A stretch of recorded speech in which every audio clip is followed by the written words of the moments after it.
Assalamualaikum warahmatullahi wabarakatuh dan selamat datang semua ke My Robotics Challenge peringkat negeri 2025. Kami ahli kumpulan RoboFil terdiri daripada Huda bin Zahid Effendi, Nur Kasirah Hadira binti Hishamuddin dan guru pembimbing kami iaitu Cikgu Fariha dan Cikgu Haziq mewakili Sekolah SMK Dato' On Batu Pahat, Johor. Kami memilih tema yang ke-12 iaitu pengguna dan pengeluar bertanggungjawab yang memastikan corak penggunaan dan pengeluaran yang mampan.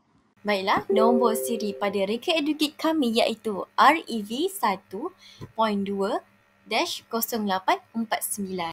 Baiklah, permasalahan yang dialami, pokok sering kering kerana terlupa disiram, sukar untuk memantau paras air dan tumbesaran pokok secara konsisten, tiada sistem pemantauan jarak jauh yang efisien.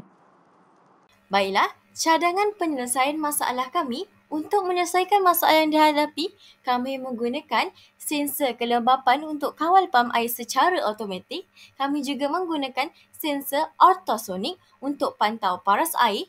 Kami juga menggunakan ESP32 cam untuk mengambil gambar harian dan simpan di dalam Google Drive. Dan yang terakhir, pemantauan data yang terkawal melalui aplikasi Blink. Baiklah, pengenalan bagi projek kami. Projek ini merupakan sistem penyiram pokok automatik menggunakan ESP32 dan ESP32 cam. Sistem ini mampu menyiram pokok secara automatik berdasarkan kelembapan tanah, memantau paras air tangki dan menghantar gambar tumbesaran pokok setiap hari.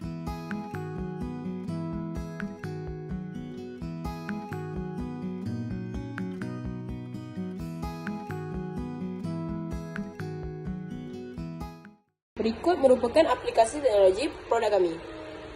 Projek Smart Tani ini menggunakan 10 komponen.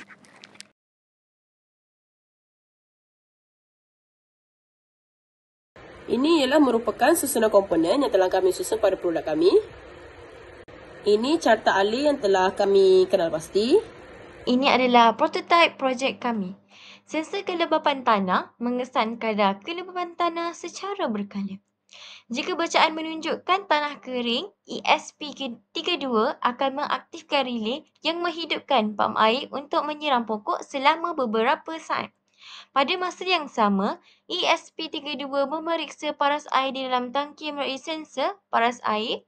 Jika paras terlalu rendah, sistem boleh memaparkan amaran atau menghentikan operasi pam untuk mengelakkan kerosakan.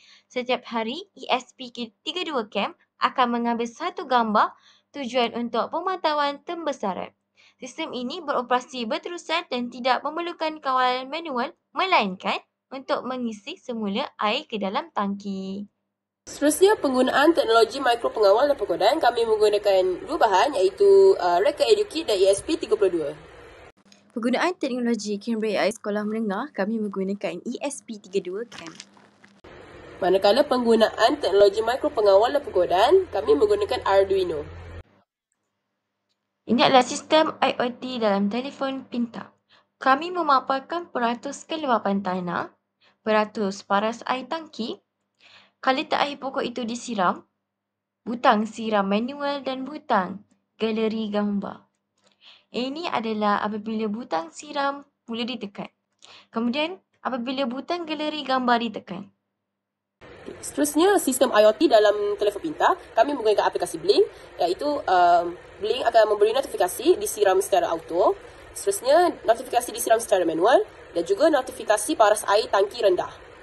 Port atau cara yang digunakan, yang kami maksudkan ialah Wi-Fi credentials, pin definitions untuk analog, ultrasonic trick, ultrasonic echo dan relay. Seterusnya, kalibrasi sensor, LCD I2C, fungsi untuk mendapatkan masa, initialize NTP time, initialize pin, initialize LCD, initialize blink dan kami mengarahkannya untuk baca sensor tanah, baca paras air, update LCD, kirim ke blink, cek paras air rendah, hanya notifikasi sekali sahaja dan seterusnya logik penyiraman automatik.